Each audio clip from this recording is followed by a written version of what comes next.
Então, nesta videoaula, não vamos apenas ver o roteiro de como esboçar o gráfico de uma função com auxílio do seu estudo variacional, como também vamos começar a esboçar efetivamente estes gráficos. Então, aí está um pequeno roteiro. Este roteiro inicia-se, então, com o domínio, com a identificação, a explicitação do domínio de definição da função, certo? E, se estiverem acessíveis, eu já calculo também as raízes, é o meu ponto de partida, certo?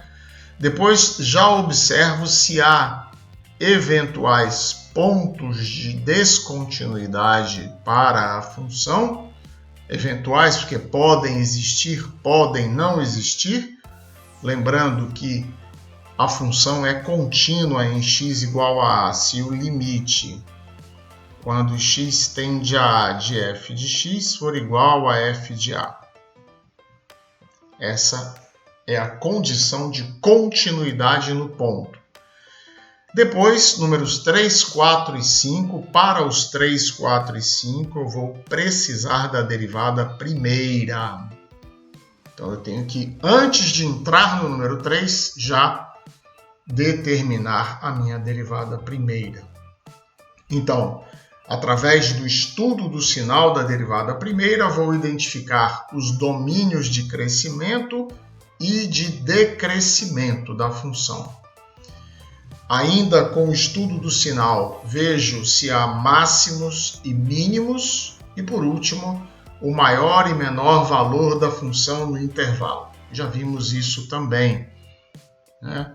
Então, se eu tenho aqui, quer seja todo o domínio de definição da função, quer seja apenas uma parte, eu posso ter o menor valor como um dos mínimos ou não. O que importa é que o valor da função nos intervalos deve ser comparado aos máximos e aos mínimos para que se defina qual é o maior e o menor valor da função.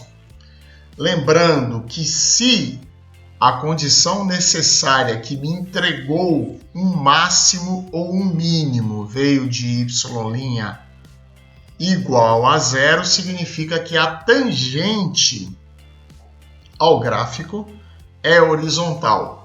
Portanto, este máximo ou este mínimo são arredondados, certo? Mas, se a condição que me entregou o máximo ou o mínimo é y' inexistente, então, neste caso, haverá uma quina que poderá ser, se essa derivada for infinito, a tangente será vertical, ou seja, a quina que se forma terá a tangente vertical, certo? Ou pode ser que a derivada à esquerda e a derivada à direita sejam diferentes, ou seja, a descontinuidade seja de segunda espécie para a derivada. Então, eu teria um gráfico como o gráfico de módulo de x, certo? Então, eu tenho uma tangente à esquerda, uma tangente à direita. O que importa é que, se a derivada não existe, haverá uma quina neste máximo ou neste mínimo. Em seguida, os domínios de concavidade e convexidade e eventuais pontos de inflexão. Então, para este conjunto de dados que eu preciso levantar para esboçar o gráfico, eu vou precisar da derivada segunda da função. Então, de novo, eu tenho uma condição necessária para a ocorrência de um ponto de inflexão na derivada segunda nula ou na derivada segunda inexistente. Muito bem, se a derivada segunda se anulou, significa que não há descontinuidade da concavidade. Se essa derivada segunda se anulou, há uma descontinuidade da concavidade no ponto, certo? Então, o que é uma região côncava? O que é uma região convexa? Afinal, eu posso ter aqui um gráfico deste tipo. Então, mais ou menos aqui eu tenho uma mudança da concavidade. Então, aqui eu tenho um ponto de inflexão. Do lado esquerdo, a região é côncava, porque a concavidade aponta para cima. É só lembrar que a palavra concavidade é concavidade, ou seja, com buraco, com depressão. Ou seja, então este buraco, esta depressão, esta cavidade tem alguma orientação, aponta para cima ou aponta para baixo. Então, quando aponta para cima, a região é côncava. Quando aponta para baixo, a região é convexa. Perfeito?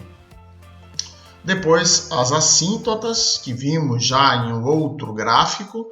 Então, o meu gráfico pode possuir uma assíntota oblíqua, ou seja, a minha função vai se aproximando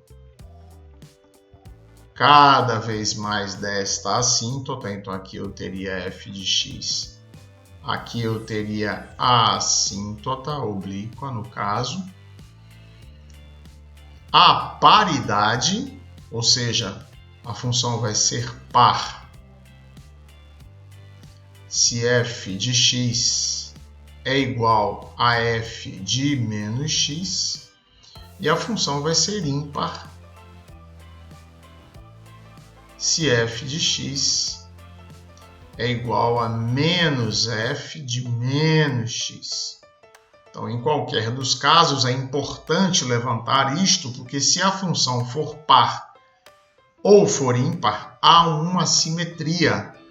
Então, se a função é par, existe uma simetria em relação ao eixo dos y, é o caso de x ao quadrado, que tudo que há do lado direito há do lado esquerdo, e é como se eu tivesse posto um espelho na reta vertical x igual a zero, que é nada mais nada menos do que o eixo dos y, certo? Ou se ela é ímpar, vai existir uma simetria em relação à origem. Então, aqui eu tenho o gráfico de x ao cubo, que é um exemplo de uma função ímpar, porque este tramo que ocorre aqui é simétrico a este outro tramo que ocorre aqui, e a simetria é em relação à origem. Perfeito? E por último, de posse de todas essas informações, eu vou esboçar, então, finalmente, o gráfico da minha função. Então, vamos ver aqui já um exemplo, que é um exemplo que já foi visto, mas nós passamos devagar, aliás, muito rapidamente sobre este exemplo algumas vezes aqui nas nossas videoaulas, e agora vamos esboçar o gráfico desta função. Então, a função é y igual a x ao cubo sobre 3 menos 2x ao quadrado mais 3x mais 1. Então, para esta função, vamos observar, vamos construir o gráfico. Então, a primeira informação que preciso levantar é o domínio desta função. Então, d de f, não resta dúvida que é todo x pertencente a R. Lembrando que a função estará definida se for possível calcular para y um valor, uma vez conhecido, um valor real para x. E isso acontece para qualquer valor real no caso do polinômio, certo? Qualquer valor de x pertencente a R, y também pertencerá a R. Então, o domínio de definição desta função é todo x real. Como é uma equação completa do terceiro grau, as raízes não estão acessíveis, ou seja, não existe raízes não acessíveis. Ah, professor, mas vou fazer o gráfico sem as raízes? Agora, nesse instante, lembre que tudo que eu quero é um esboço do gráfico. Portanto, a localização da raiz não precisa ser precisa. Eu preciso ter uma ideia do gráfico. Por isso, esboço do gráfico. Então, a localização das raízes será indireta. Nós vamos ter uma noção de onde estão as raízes, porque sabemos, por exemplo, que quando x tende a menos infinito, y também tende. Se ela tem um máximo, por exemplo, em menos 1, é claro que entre menos infinito e menos 1 existe uma raiz. Então, assim, a gente vai vendo quantas raízes essa função possui, que é uma informação também importante para os métodos numéricos que vocês vão aprender no cálculo numérico, que é onde vocês vão se dedicar a localizar e refinar e calcular com precisão a posição das raízes. Então, número 2, eventuais pontos de descontinuidade. Não há descontinuidades. Por quê? Porque quando estudamos os limites, vimos que se y é Pn de x, então o limite, e Pn de x é um polinômio, o limite quando x tende a A de Pn de x é igual a Pn de A.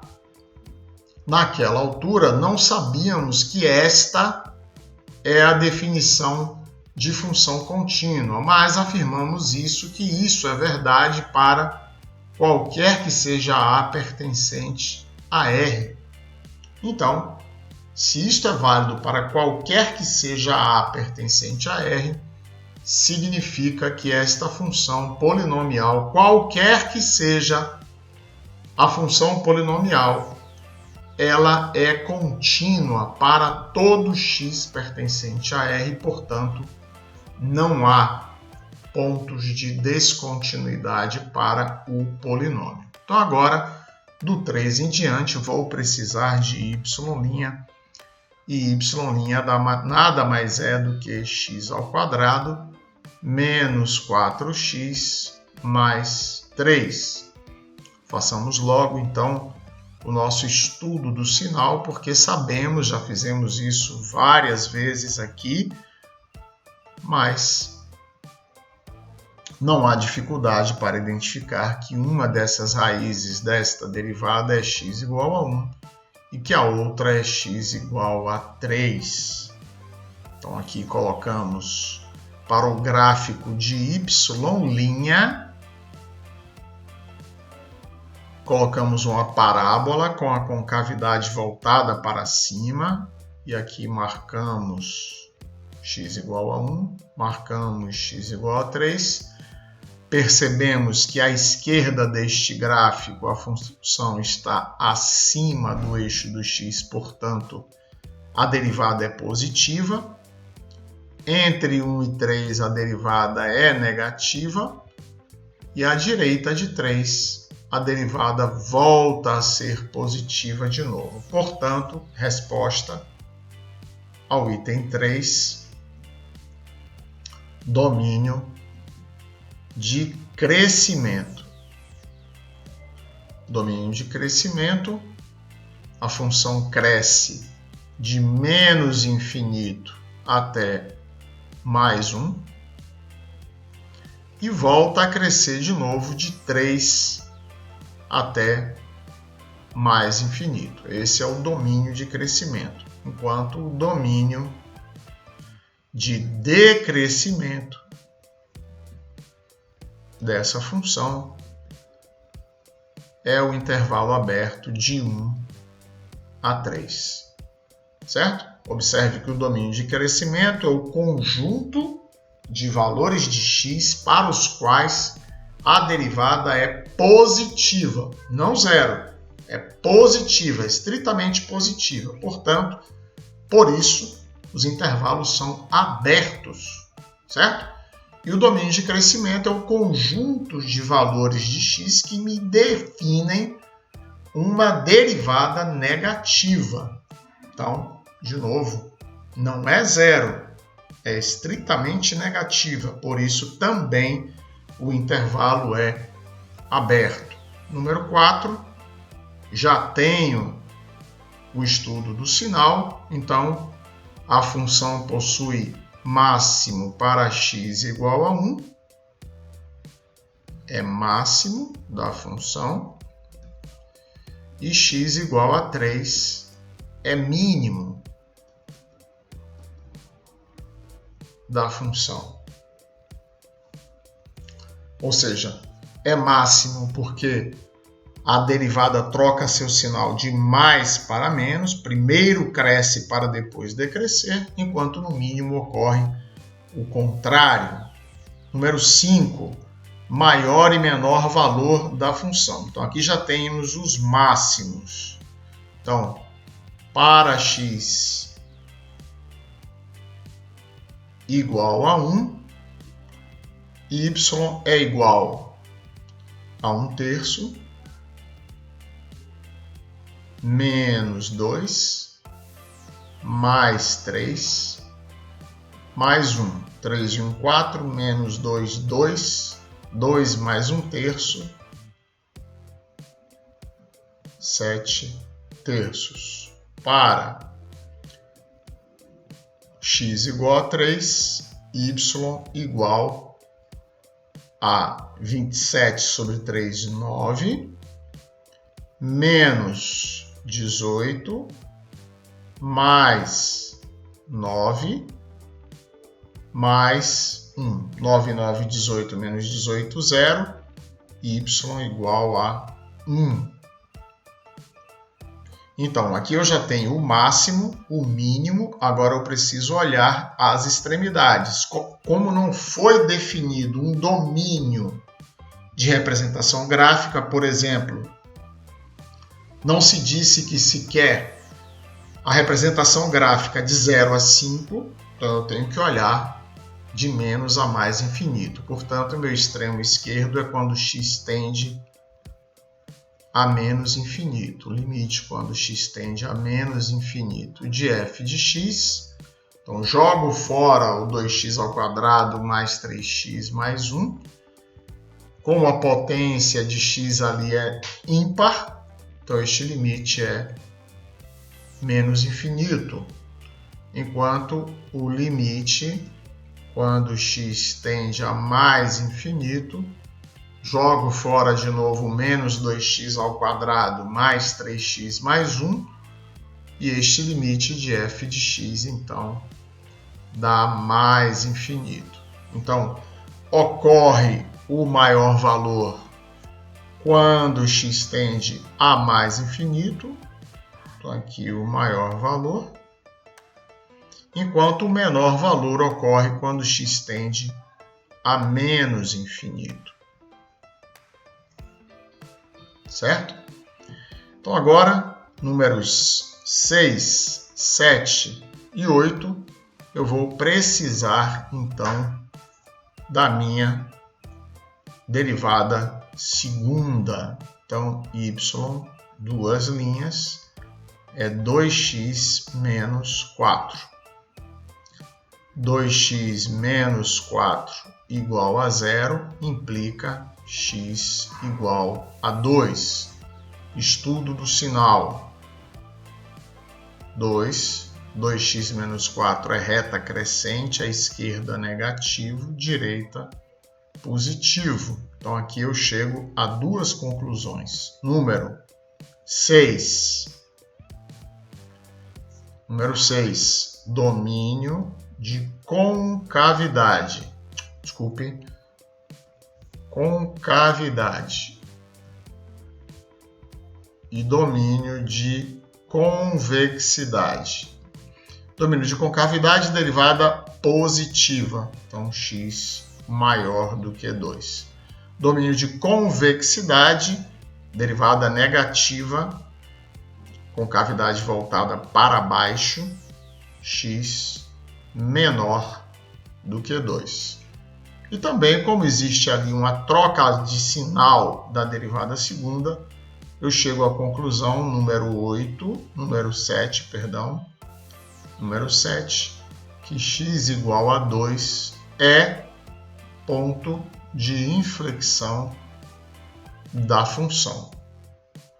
Número 8, assíntotas. Assíntota vertical. Não há. Por que não há? Porque não existe B, tal que limite, quando x tende a B, de f de x seja mais ou menos infinito. Assíntota oblíqua. Não há, porque K igual ao limite, quando x tende a mais ou a menos infinito, de f de x sobre x. X ao cubo sobre 3, menos 2x ao quadrado, mais 3x, mais 1 sobre x. Então, isto aqui vai sobrar no grau maior x ao cubo sobre 3x, que dá x ao quadrado sobre 3. Portanto, isto dá mais infinito, indicando que não existe o limite que define K. Portanto, não preciso nem prosseguir para o valor de B. O importante é que a assíntota oblíqua não existe. Então vamos mudar de tela agora para ver o último resultado, que é a paridade e o gráfico dessa função. Número 9, paridade. Então, f de x é x ao cubo sobre 3, menos 2x ao quadrado, mais 3x mais 1. F de menos x é igual a menos x ao cubo sobre 3, menos 2 vezes menos x ao quadrado, mais 3 vezes menos x mais 1. Isso é, menos x elevado ao cubo é menos x ao cubo. Portanto, isto é menos x ao cubo sobre 3. Menos x elevado ao quadrado é mais x ao quadrado, menos 2x ao quadrado. Menos 3x mais 1. Portanto, isto é f de menos x, que então é f de menos x. Vejamos agora menos f de menos x. Só trocar o sinal disso vai virar x ao cubo sobre 3, mais 2x ao quadrado, mais 3x, mais 1. Então vamos comparar agora f de x, que aqui está,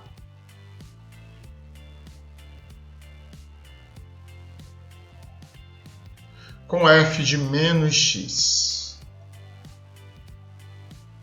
para perceber que as duas não são iguais. Então, se f de x é diferente de f de menos x, eu concluo que a função não é par.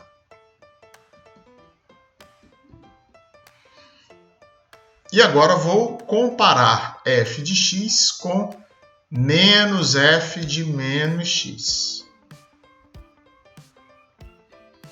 E vejo que tampouco é igual. Portanto, se f de x é diferente de menos f de menos x, a função também não é ímpar. Quando isto acontece, eu digo que a função não possui paridade. Então, resumamos aqui, então, as informações principais. D de f igual a r. Não consegui determinar as raízes. Não há pontos de descontinuidade. O domínio de crescimento é o intervalo menos infinito mais 1 unido a 3 mais infinito. Domínio de decrescimento é o intervalo 1, 3. Depois a função possui máximo em 1, 7/3 e possui mínimo em 3, 1.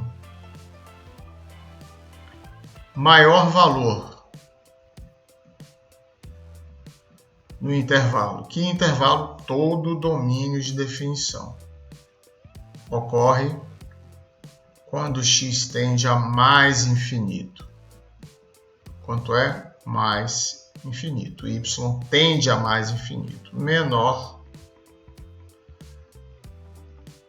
valor limite quando x tende a menos infinito de f é menos infinito. Depois, domínio de concavidade.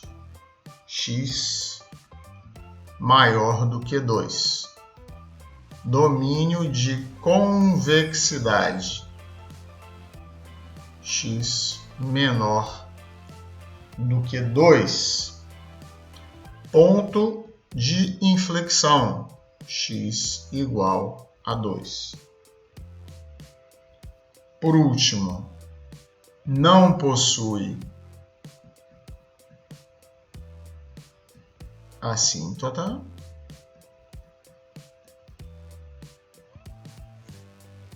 E não possui paridade. Então, o que vamos fazer agora para o esboço gráfico? Então, vamos lançar as informações, fazer uma primeira tentativa e verificar se os dados estão coerentes com o que calculamos. E por onde começamos? Primeiro temos que ter em mente que o gráfico só consegue revelar para a nossa visão 3 coisas. Primeiro, o valor da função nos pontos. Segundo, se a função cresce ou decresce. E por último, a sua concavidade. São 3 coisas apenas que eu consigo perceber com meus olhos no gráfico. Então vamos começar com a primeira, nada mais lógico, certo? Então vamos fazer aqui os 2 eixos coordenados, o eixo y, o eixo x.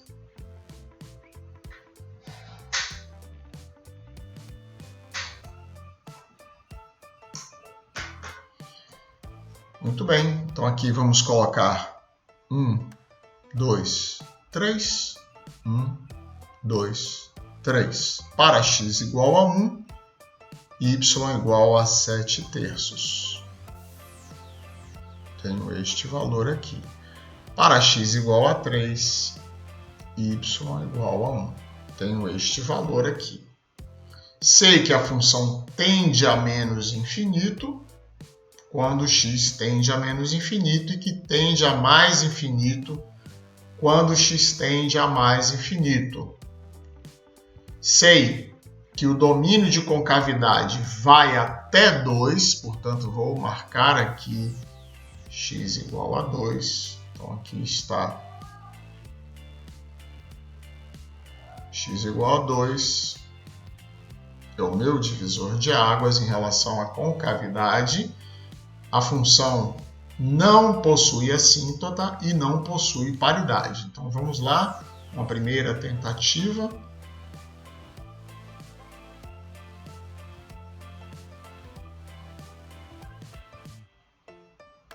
Pronto. Então, vamos ver. Máximo que levantamos a partir deste ponto. As outras informações antes dela são irrelevantes. Cresce de menos infinito até 1. Verdade, cresce de menos infinito até 1. Cresce de novo de 3 a mais infinito. Também está certo. Decresce de 1 a 3. Também está certo. Então, essas informações estão coerentes. Possui máximo em 1/7. Verdade. Possui mínimo em 3/1. Verdade. O máximo e o mínimo vieram de y' igual a 0. Portanto, são arredondados. Está ok. Maior valor da função ocorre quando x tende a mais infinito. Tá certo? Então, aqui eu estou caminhando para mais infinito. Quando x tende a mais infinito. Certo? E ocorre o menor valor quando x tende a menos infinito.